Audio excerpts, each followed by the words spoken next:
Media మిత్రులకు నమస్కారం.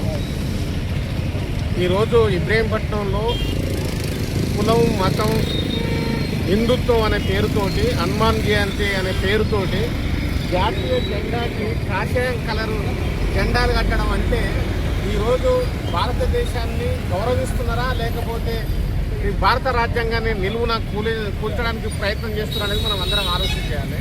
ఇక్కడే ఓంగుర్తుంటుంది, ఇక్కడే ఓంగుర్తుంటుంది.